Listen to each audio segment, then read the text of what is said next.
doing so tough. We'll wait for Skip to get back here and so you guys can hear me. I don't usually do any housekeeping before one of these presentations, but today I feel kind of compelled to do it. You're going to hear a story in a few minutes. It's a tale of misery and woe, and it all happened in this neighborhood right here. So this is kind of a homecoming for me. It's going to be kind of exciting for me today.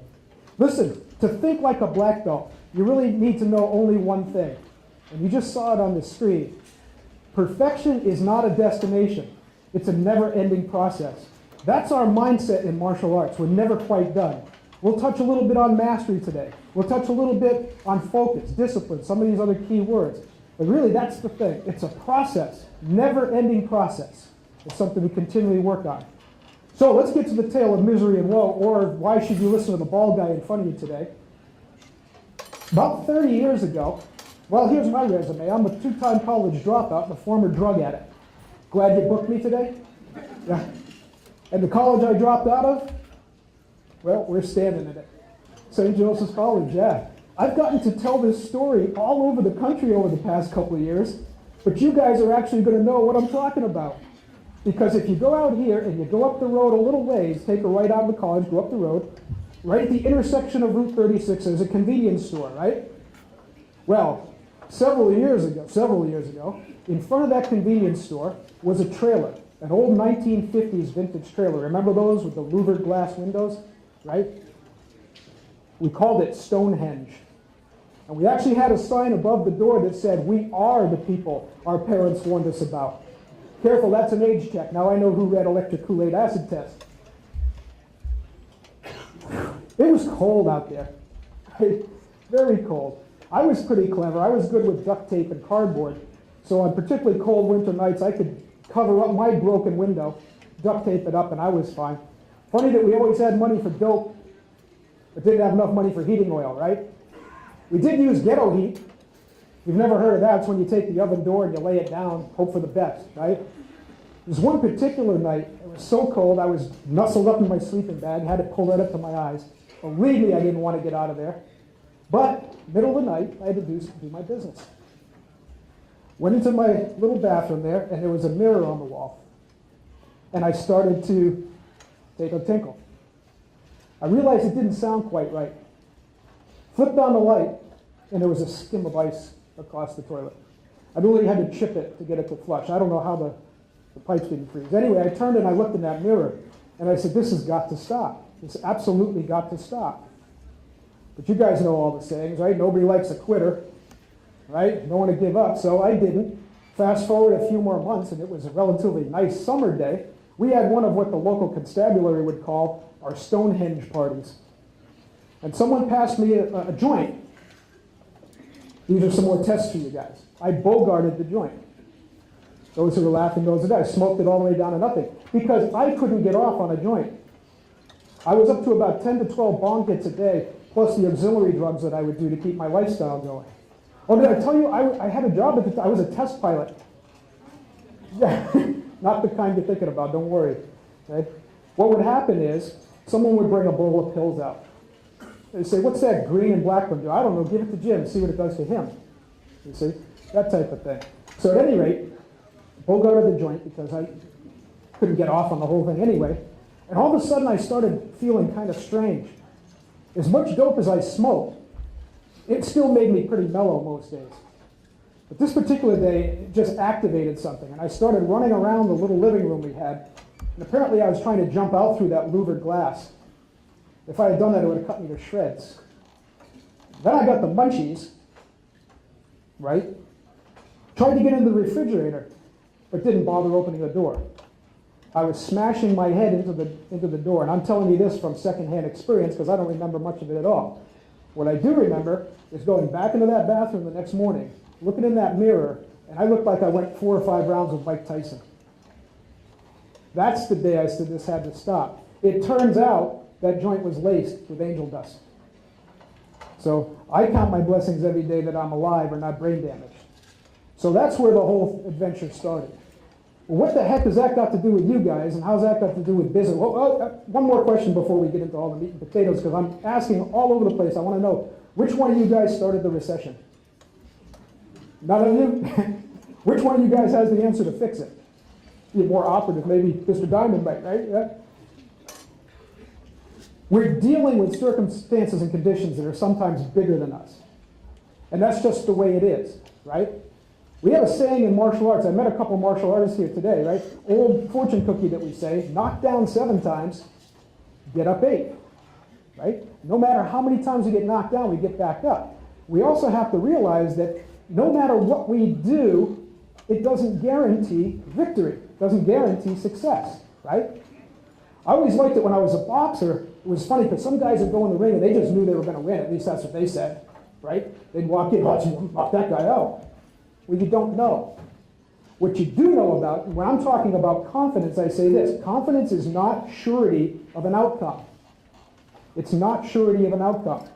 Confidence comes from what? Training and preparation. It comes from knowing that you've done everything you can do and you deserve to be in the ring. Not necessarily that you're going to win or lose, right? That way, win or lose, we can accept the consequences and move on from there. Knock down 7 times, get up 8. So I think that's something we need to think about because, and again, I don't know, I'm sorry, Mr. Gunn, I didn't hear you talk today, but are we out of the woods yet or we still have a little ways to go? We got a ways to go.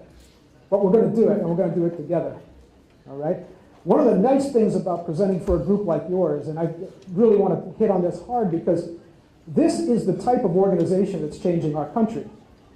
When I talk to chamber groups, I'm always so excited. You guys are on the cutting edge. You guys are making the changes that we need. Our country operates on business, does it not? Right?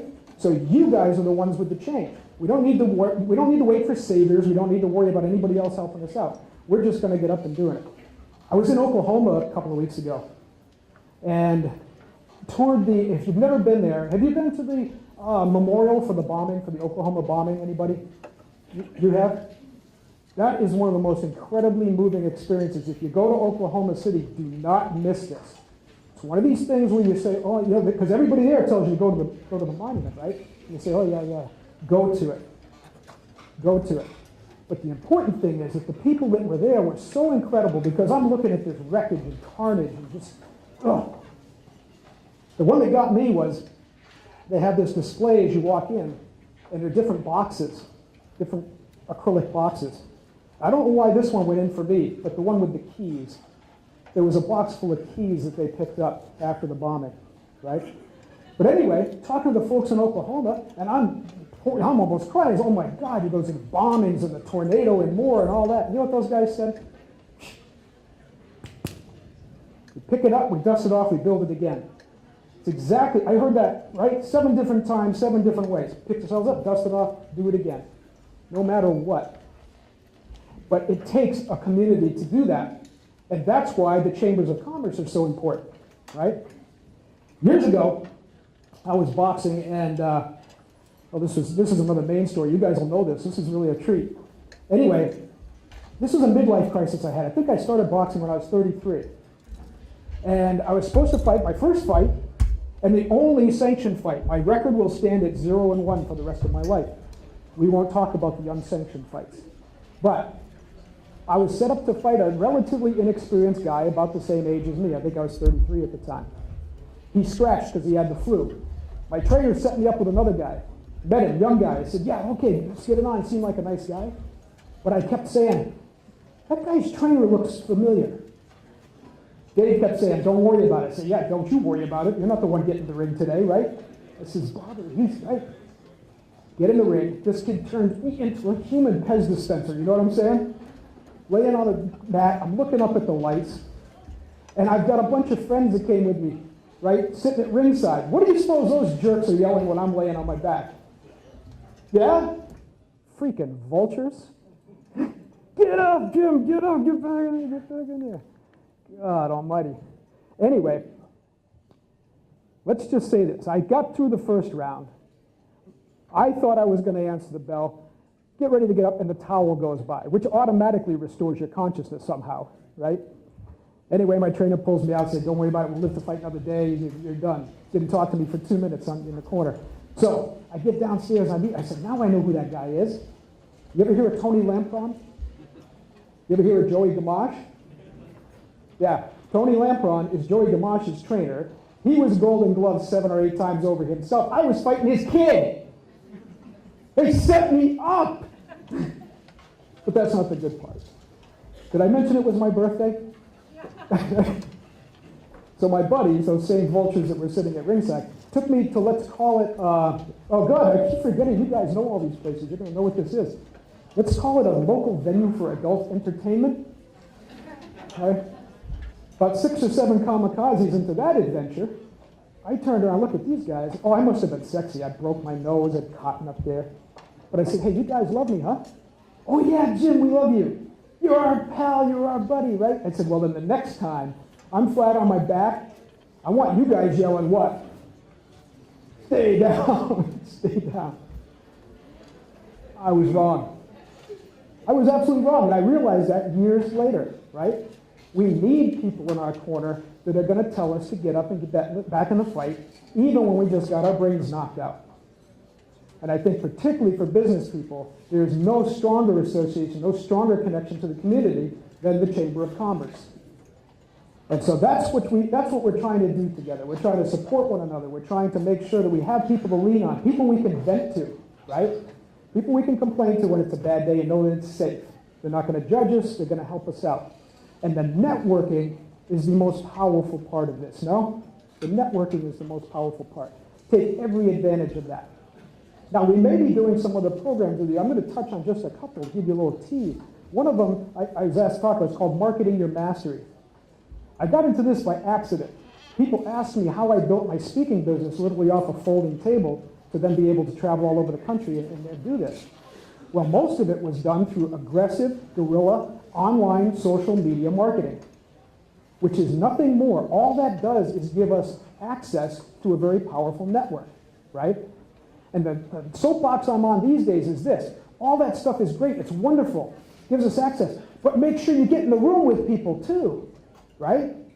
This is what, again, what your chamber's about, what your business association is about. Make sure you're in the room with people and you connect with them one-on-one, okay?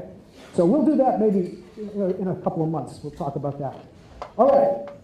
I want to play a little game with you. This is round 1. It's called Think Like a Black Belt. When you hear the words black belt, or you see somebody wearing a black belt, what words come to mind? What do you think? Like, give me some words. It's like one of those psych games, except I'm not going to judge you, right? Discipline. Discipline, thank you. Discipline. What's that? Honor. Honor's a nice one. Yeah, I like that. Appreciate that. Who said focus? Very good. Focus. I'm sorry? Dangerous, man. I know, I'm a bad man. Power. Thank you. Power is a great word. Mastery. Mastery. Take you guys with me everywhere, right? Control. Good, yeah. These are what I call the essential components of black belt mindset. Are these words important in your business? Are these words important in your business? How important is mindset to your business? Right? I always use it's low-hanging fruit. Sorry, salespeople in the room, but salespeople usually have, depending on who you talk to academically, 7 or 8 basic steps that we've broken the sales process down to, right, on a psychological level. The 7-step guys just leave out handling objections. They don't need it, I guess. The 8-step guys add handling objections. But at any rate, I always challenge people with the salespeople with this. I said, you ever know somebody that follows those steps exactly, but can't sell a damn thing? Right? And other people who just throw the rule book out, yet they sell like crazy. You can't stop them, right? No process works without the correct mindset behind it. That's it. People that deny the power of the mindset are leaving themselves, they're not even getting in the ring. It's that important.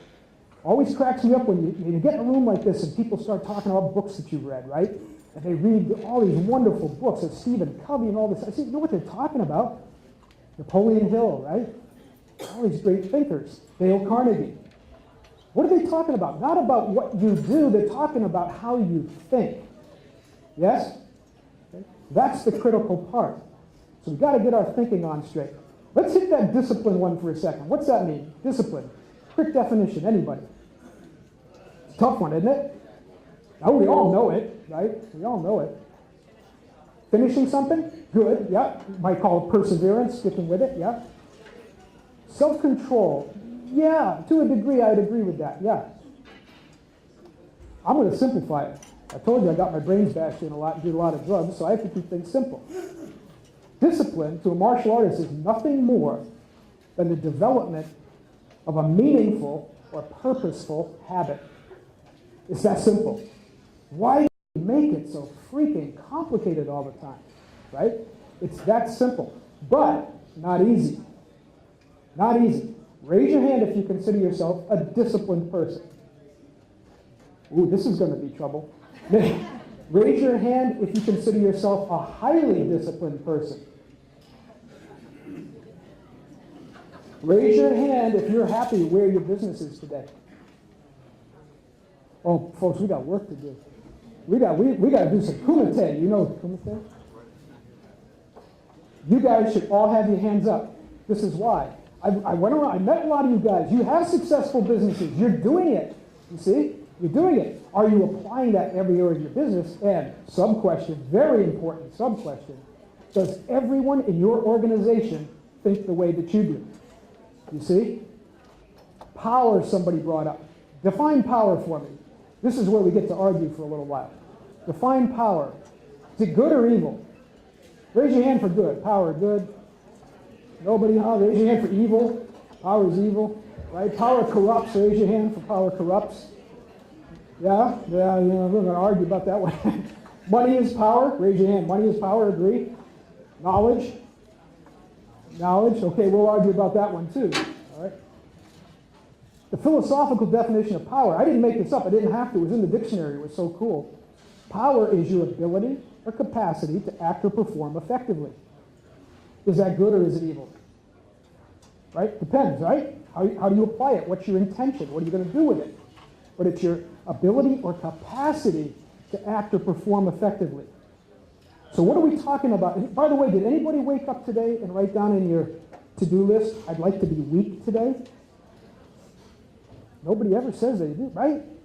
No, we shouldn't fear that. Power, granted the word has been co-opted and corrupted a bit, but if all it is your capacity to perform effectively, then it depends back to the preparation and the training.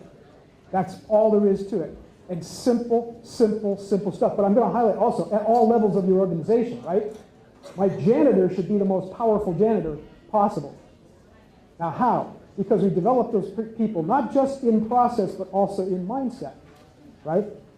Now, when it comes to that, I should tell you about Master Yamazaki, I suppose. This is a guy, Master Yamazaki, I met in Florida, a martial arts conference. And he's a sword master. He's known, very well known in Japan because his family trained the imperial family there for generations. They take that very seriously. But he's more known here for training movie stars. Trains movie stars, Schwarzenegger, he trained how to use a sword and whatnot.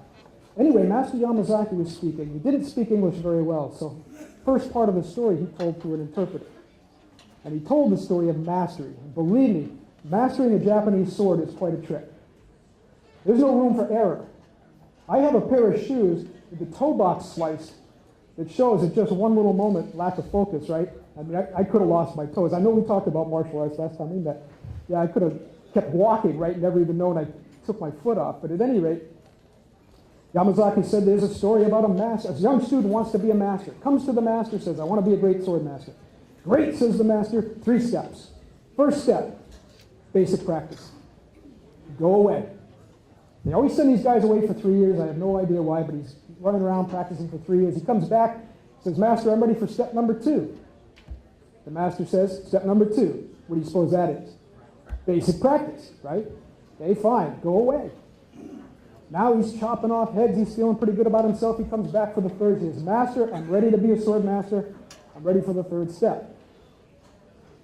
You know what the master said now? This is, Yamazaki got his English on now. He says, 3rd step. More basic of practice. Like a Nike, just do it. Right? It's that simple. Not easy. Not easy. Now, I want you to think about this for a second. I want you can close your eyes if you want to. Just think. I'm going to give you about 60 seconds to think about this. Where in your business life, it can be personal life too, but today we're focusing on business. Where in your business life are you making things too complicated? Where can you get back to the basics and actually unlock more power by focusing on those basics than you are by being scattered or too complex. Think about that for about 60 seconds.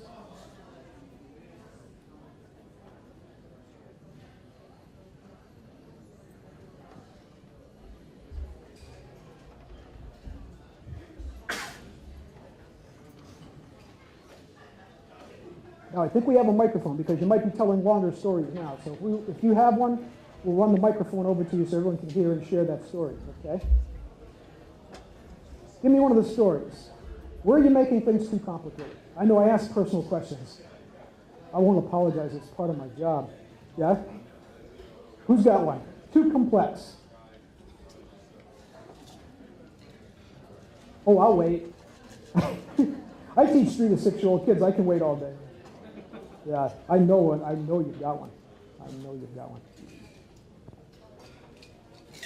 Perhaps the question's too complicated. How many people do a to-do list? Raise your hand. How many people do a to-do list or a tasking list, right? You've got that. Do you task, let me ask you a couple questions. Do you task first by, be honest about this. You don't have to raise your hand, just think about it. Do you task by the things, prioritize by the things you can get done sooner? Things that you can do easily. Check it off, check the box, makes me feel good, right? Good. I see a lot of people nodding. That's very common. It's not efficient, but it's common. Second one, do you task by knowledge? Do you do the things that are in your comfort zone before you'll do the things that are difficult? A few heads nodding again. That way complicates things. Because those things that are out of your comfort zone require more time, more energy, more thought, you see? If you're doing the other stuff first, when do you have time for that? Right? You're recognizing that, okay? I don't like big goals. I don't like big goals. You've heard this. Lao Tzu said this 1600 years ago. Journey of 1,000 miles begins with what? Yeah, and the rest of the journey is what? Bunch of steps, too. I don't know, there may be some exceptions in the room. There actually is a system around here, and I don't want to insult anybody, but for years and years they were guaranteeing a black belt in 1 year.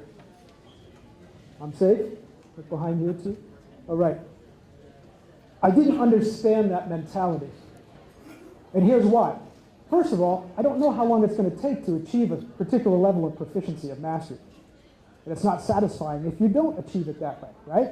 I figure, in fact, one guy argued with me. He said he wanted to take lessons at the school I was teaching at. He said, I like your program, but can't you give me that black belt in a year? I said, oh, yeah? I said, you got $8.99? I'll give you one today. He said, $899? That sounds like a lot for one day. I said, no, $8.99. I'll sell you the damn belt. Don't tell everybody where you got it. I might get fired, but right? What does it mean? Okay? It takes a process. Nobody gets the black belt today. You sign up today, I'm a black belt. No, that's not the way it happens. You go through steps. You go through logical steps. So, sorry to poop on all the positive thinking, law of attraction, blah, blah, blah stuff. I didn't anger anybody with that one. Law of attraction, people? Oh, I like you guys. All right. The way it works is this. You take that big goal. The big goal is nothing wrong with it. It's like a compass, right? It's something that keeps our mind sort of in the right direction. But then you have to break it down. I told you my story about when I lived in this trailer up here. That day when I looked in that mirror, I had one goal, stay alive. That was the first one. Second one was to try to get my life somewhat back on track again. I don't know if anybody here is familiar with the college. God bless Sister Dolores, who was one of the few people who believed in me at that time. She was a wonderful, beautiful person. But at any rate, I needed to take small steps. Staying alive is a small step, not a big one. It's not a big step. What do I do today? And I was flat broke. I told you I used ghetto heat. Right? I didn't have any resources, so I thought. Now, here's where I will satisfy if I angered you a little bit with the law of attraction thing. We'll argue later, but I realized that I needed to take an inventory that what I had to do today depended on the resources I had that day. But in a position of poverty, and I did promise somebody I'd argue about success, so we'll get to that in just a second. When you're in a position of poverty, what resources do you have? Very difficult question. But I recognized that I had to understand where I was going and understand the resources, however scarce they were, to take that small step. The practice is called gratitude. Gratitude. Now, you know by now I'm not the lollipops, puppy dogs kind of speaker, right? The attitude of gratitude. Forget it. We're in black belt class now. But here's what I realized. I thought I had no money, but I could work. I could start to make a little bit. I thought I had no emotional resources, but I did. There were friends around. One of my dearest friends, all through the drug thing, was present once in a while. He was my high school guidance counselor to become one of my best friends. And after this whole ordeal, I asked him, I said, where were you? How come you didn't try to stop me from doing drugs? He said, I couldn't. You had to make that decision before I could help. You see? And when I did, he was there. That's a strong emotional resource. Okay? And spiritual. We need spiritual resources. So let's argue about success a little bit, and then we'll bring it back to this. Define success for me. Define success. Reaching your goals? That's a reasonable answer, logical. I can define it. I'm so cocky about this. I can define it without exception. Anybody else? The big argument usually I get is this. Well, you can't define success. Why? Because it's different for everybody, right? Wrong. It's not. It's no different. We can't argue points like that and leave it out in space unless we want to run for Congress. Now, no offense. Success is a product of abundance. It means having enough materially, emotionally, and spiritually. Materially, emotionally, and spiritually. Now, how much is enough for each person is different. Right? How much is enough is different. But you must feel you have enough emotionally, materially, and spiritually in order to feel successful. If you're impoverished or you're lacking in one of those areas, you don't. You're struggling, right? And I'm not here to judge how much is enough. That's up to you. But again, you don't have to say this out loud. Take a minute and think about this. Think about your business that way. And I'm going to explain the spiritual part. It may be religious to you, but does not necessarily have to be. One of the spiritual components of the black belt experience is courage. I'm talking about stuff we can't weigh and measure. That's all. That's when I'm talking spiritual. The Chinese will often translate it as unsubstantial or intangible. Right? We know it's true. We know courage exists. We can see displays of it, but nobody really, it's not an entity.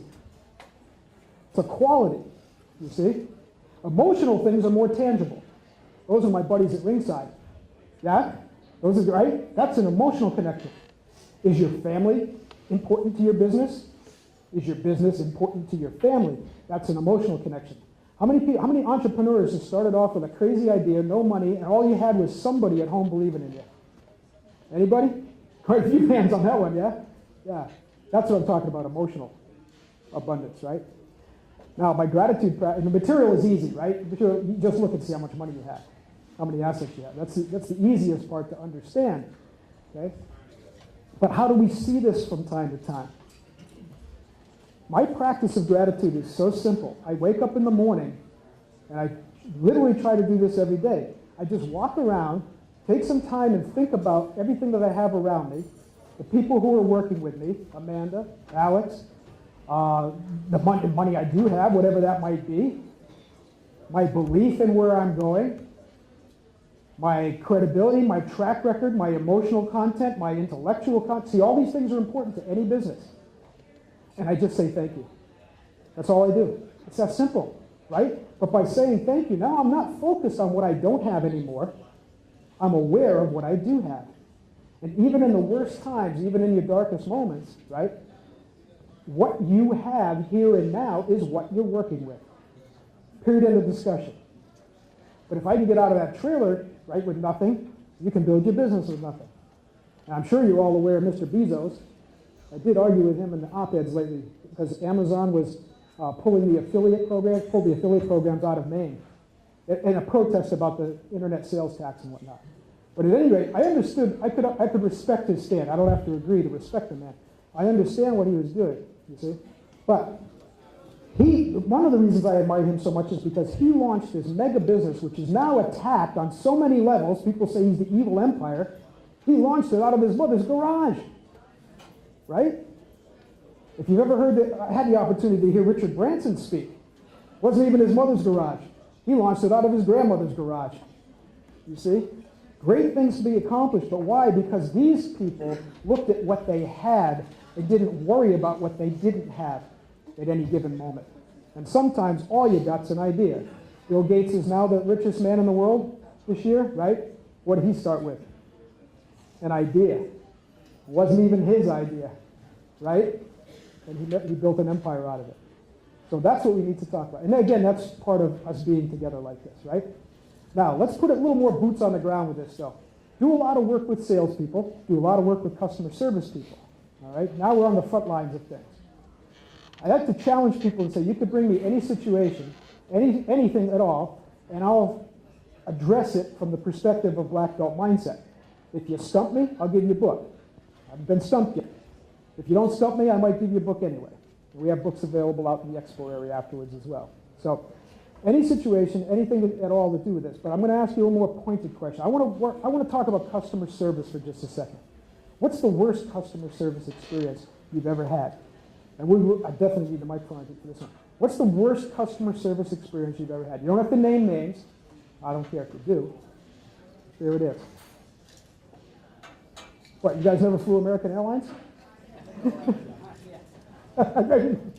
Know that one, right? There we go. I was at my last doctor, and I hate going to the doctors, but they made me wait, as they always make you wait in the waiting room. And after 30, 45 minutes past my appointment, I went up to the window, and bear in mind, I'm the only one in the waiting room, and I said, when am I going to get to see the doctor? And they said, who are you? Beautiful. Beautiful. Thank you for the segue, because I believe 99.9% of customer service problems, issues, or most solutions focus on one word, and I just used it. Focus. Focus. Were they focus on you as the customer? Absolutely not, you see? Now this gets a little tricky though. Okay, we need some training for this.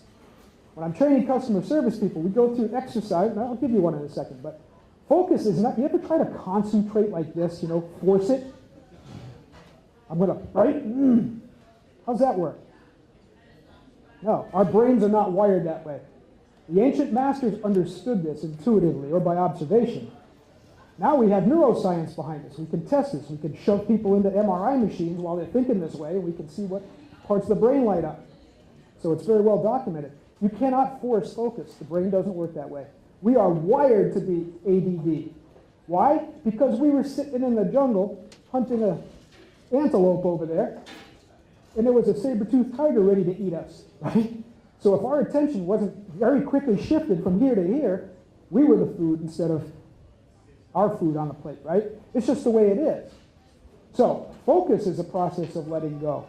And the beautiful story from Asia, from the ancient masters, is that your mind is like the lily pond, right? That muddy pond. If you want to see into the bottom of the pond, there's nothing you can do to make that visibility any better. You have to wait and let the sediments settle, and then the water will clear, you see? So focus is a matter of letting go of distractions. Particularly in business, we're talking about distractions. Now, granted, we don't have too many details about that story. We didn't know what's happening on the other side of that glass, right? But I'll venture to guess there's probably a lot going on over there. Someone's answering the phone. Someone's doing their email. Someone's not paying attention. Somebody's caught up in paperwork, right? But all that focus on the wrong thing. What's more important than your customer? Good answer. Nothing. Right? My friend Dr. John Tantilla, if you see him on Fox, he wears the fedora and the bow tie. It's not about you. It's about your customer. He's right. Everything is about your customer. Everything. So that's where our focus needs to be. Anything that interferes with that customer process is a distraction. It needs to be eliminated in that moment. Make sense? Make sense? Now, again, don't answer the question out loud. I understand you're nervous because people are going to, you've got small ears, right? But think about that for just a second, too. How many distractions do you have that interfere with the customer process? And don't tell me you're just an employee, because sometimes people, your customer is whoever you're serving, right?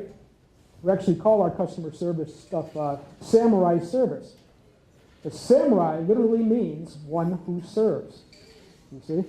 And that's exactly where the focus needs to be. Good, thank you very much. I hope that, did I stump you? Did you stump me? I'll give you a book anyway, okay?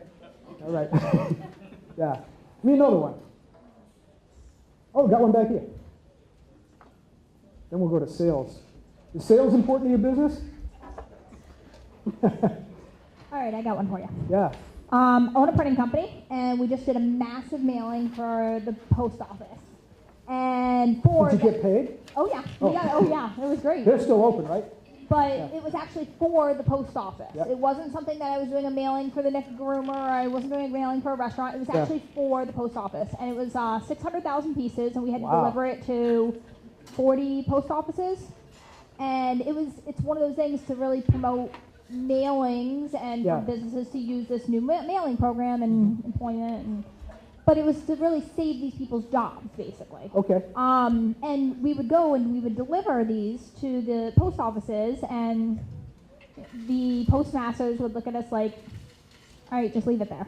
Or I don't know what to do Yeah. with this, come back another day. And we're traveling 6, 7, 8 hours Right. to these post offices where, they didn't care about it, they didn't want to deal with it, and yeah, I know it's for us, or not even acknowledging we're there to save their job, but Yeah. just the worst customer service in the world. Okay, but you're in black belt class now, right? That can be tough. You want nice or honest? Honest? Okay, we'll do that. We'll go that way. All right. In that relationship, right, they're your customer. You're the service provider, right? You're making money from that. Should they care? Or sub-question, what difference does it make if they do? Now, I know because you're emotionally involved in that, right? You want to do your job the best. You want that work to carry on, and you want that to continue. And these guys are part of that food chain. Your good work isn't visible unless they do their job, right? So the end user may be affected by that, but there's nothing you can do about it, right? We're back to focus again. We're back to focus again. Although, if we brainstorm a little alternative, we do these cards. This is how we sell customer service programs. When we get lousy customer service, or if one of you guys hears about lousy customer service, give me a shout. We have a checklist. We check it off, and we say, well, we don't have a complaint. We have a solution. You see? And that's where you can brainstorm and get to those people and say, hey, look, I can help you do your job better. Now, if you do that, you're actually providing another level of customer service above and beyond what they have expected, right? They may accept it, they may not. I believe I usually start with some discussion of circumstances and conditions we can't control, right? There it is. But I would say you doing that effort would be an incredible step. Yeah, great. Then you think like a black belt. You get a book too. There you go. There you go. Now, I'm going to flip it. I want to hear one story. What's the worst customer service nightmare you ever provided for somebody? Let's see who has some courage. Here we go. Here we go. You got the book already because you're brave enough to do this one. I was wondering if that question was going to be asked. I worked at a daily newspaper a number of years ago, and I handled automotive accounts, Yeah. car dealers. And I had a huge dealership up in Augusta. And we had a schedule to run in the daily, went Thursday, Friday, Saturday, and Sunday. Thursday and Saturday ads were different. They were used cars. Yeah. Friday and Sunday ads were new cars. Traditionally, there were changes made each day. Well, I forgot to order in the Sunday ad, and because it didn't run. And, Yeah. and so I went up to see my good buddy Charlie. He was a wonderful gentleman. We get along great. He loved me, but when he saw me on Monday morning, he did not. Oh yes. You know the feeling you get on Monday morning. You walk in and the red light is on the phone, signaling that you have a message. So I called Mike Roddy, the general manager, and I said, Mike, this is Dave.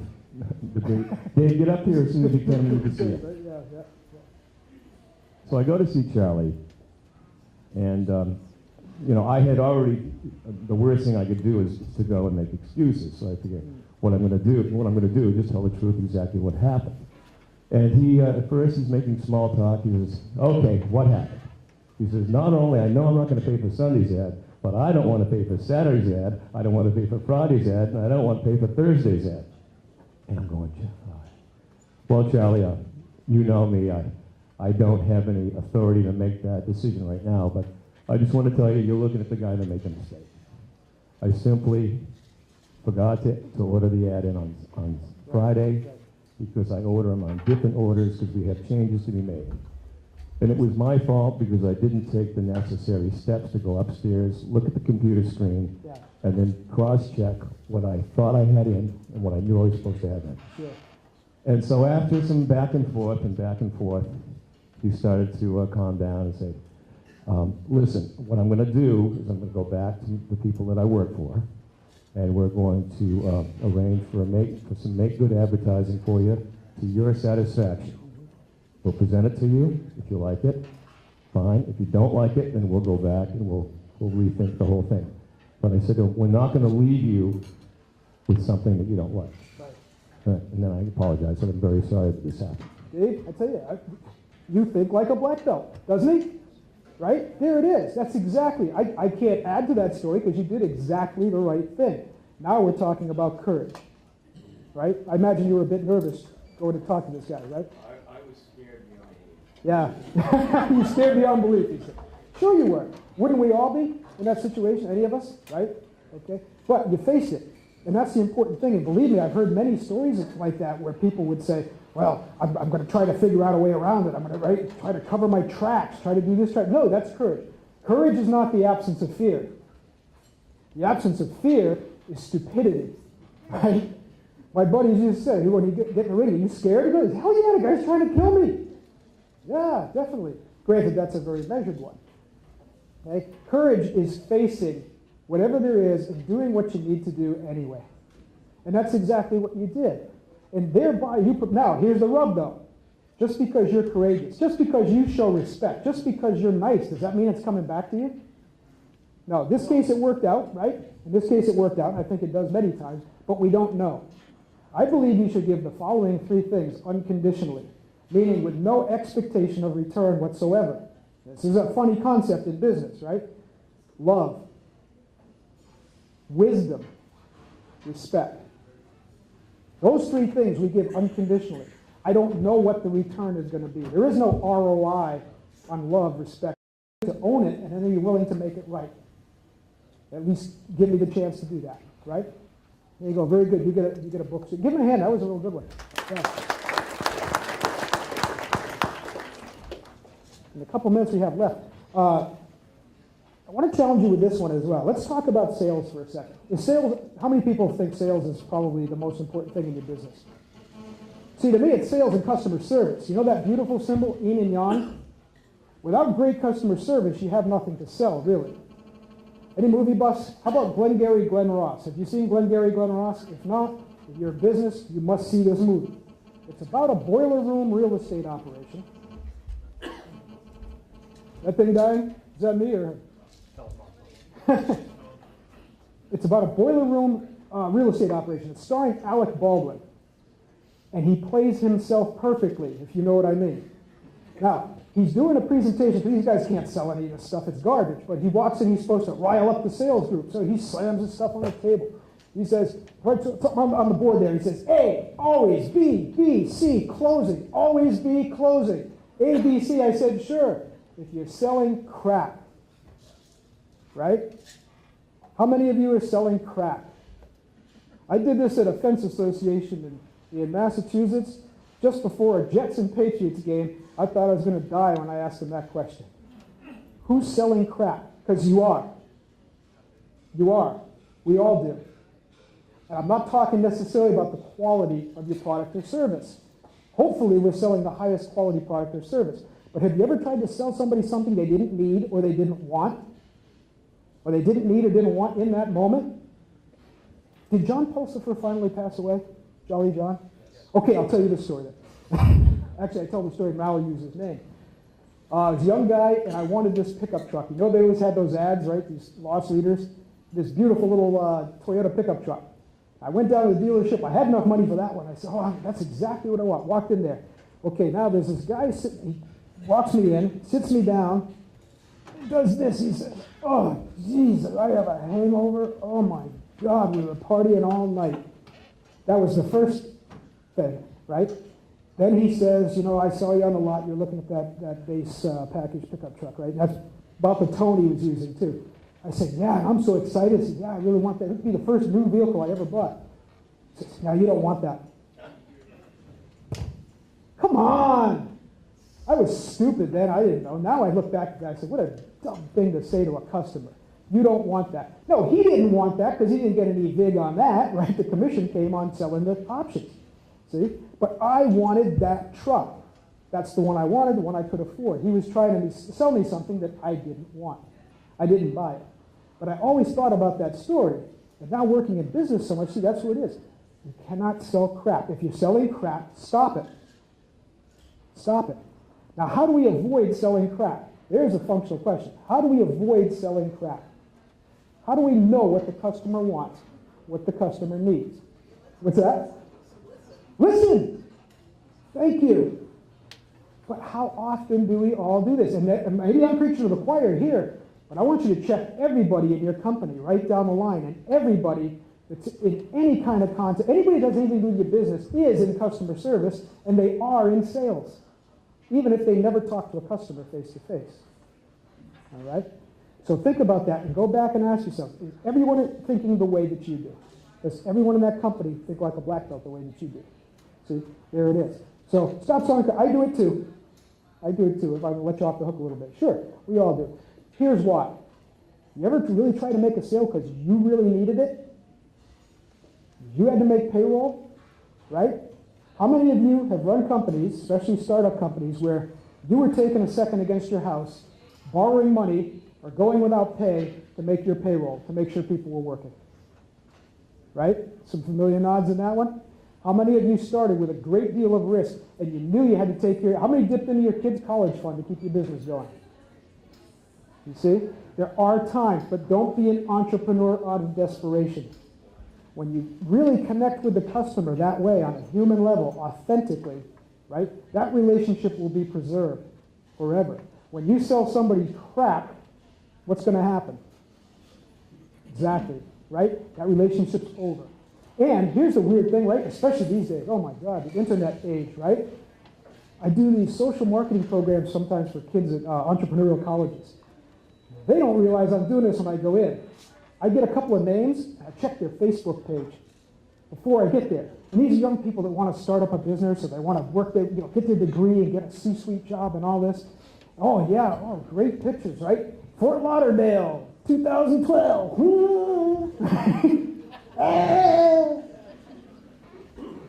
It's one of those things that sounds like it's not true, but I wish I could make up stuff like this. One girl, beautiful young girl, and she was very smart, very articulate, was starting her own business while she was still in school. And I went on her Facebook page, and this was down in Florida, and guess what the front page picture was? Yeah, you can't make that up. It said, dude, you got to get that picture off of there, right?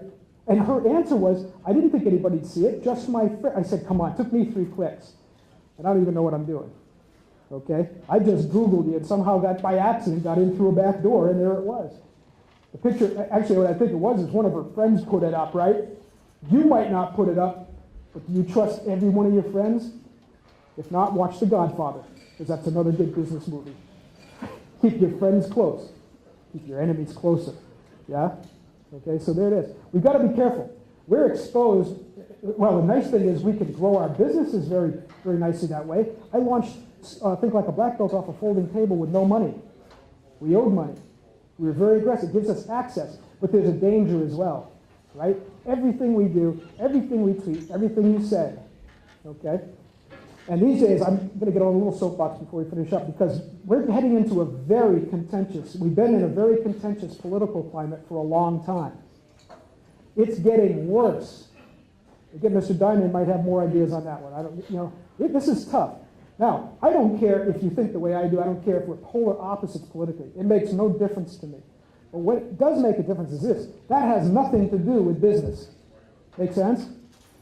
Be very calculated how you expose yourself on social media with your political ideas, right? Because it's too dangerous to alienate people. And sadly, these days, you can't just say, well, I'm not saying anything offensive. Well, people are taking it that way. That's another story. One of my next books coming out is called Knock It Off. This is exactly what I'm talking about. You should be able to be passionate. You should be able to speak your mind respectfully, okay, respectfully, but be careful on your exposure. Does that make sense to everyone? Yeah. On the subject of respect, we'll wrap things up here. Respect is key in all of this philosophy as you apply it to business. Respect in caring for your customers. Respect in caring for the people who work for you and the people you work for. All right? Give me the definition of the word respect. Give me a definition of the word respect. That's the toughest one there is, isn't it? We talk a lot about it in martial arts, right? Respect, all these rituals we have to deal with respect. What is it? Holding something to a high standard? Okay, that's that's the esteem part. Respect. Go ahead. Treating people the way you want to be treated. I believe that's an expression. It's one way we can express respect, but not necessarily the definition. Honoring yourself and others, not bad. When I first started speaking in public, I was actually promoting my martial arts school, my martial arts business. And I was asked to come to an elementary school and talk about respect and responsibility. I do the exact same program now when I'm doing a C-suite group, a VIP group. I ask them for the definition, just like I just asked you. It's very difficult. Anyway, I asked that, and these kids were first, second, third grade. One little guy raised his hand, and he stood up, and he made the symbol. They must have coached him. They must have said, Sensei's coming. Right? He said, Sensei, respect means taking care of one another. I always get choked up. I can see him in front of me telling that story. I felt like I got punched in the stomach. I had to sit down. When I got back up again, I said, you got it. What can I add to that? Have you ever heard a better definition? Right? There it is. Now, let's bring this to reality. In business, think about that definition. Taking care of. We don't need any other rules in business. Let's not make it freaking complicated. But let's understand we always have to work on this. Just knowing it doesn't mean anything. It's the doing it continuously. What did I say at the beginning of the program? Perfection is not a destination. It's a never-ending process. Perfection got treated very badly in translation. It's not a place we're going. It's not the perfect level of your business, your perfect spouse, your perfect amount of money, whatever. There is no such thing. Kata, the martial artist in the room, you do kata, right? Long choreographed sequences of movement. Master drives you crazy. You could do that kata. You may, I got that one. What's your master going to say? What's that? Keep working. Always going to find a correction, right? Always going to find something more to strive for. As a black belt, I am the happiest guy in the world, but I am never satisfied. Never satisfied. There's always something we can do better. Now, the cool thing is, though, when you make that correction and you're working on that, every little step you take is, in and of itself, a moment of perfection. You see? Much better definition of that word. So, imprint that on this process. Respect at all levels of your organization. Take care of. What are you doing to take care of the customers so you don't have a story like this one? What are you doing to take care of the people who are working for you so that they're not going to line up out on the street holding signs because you're mistreating them?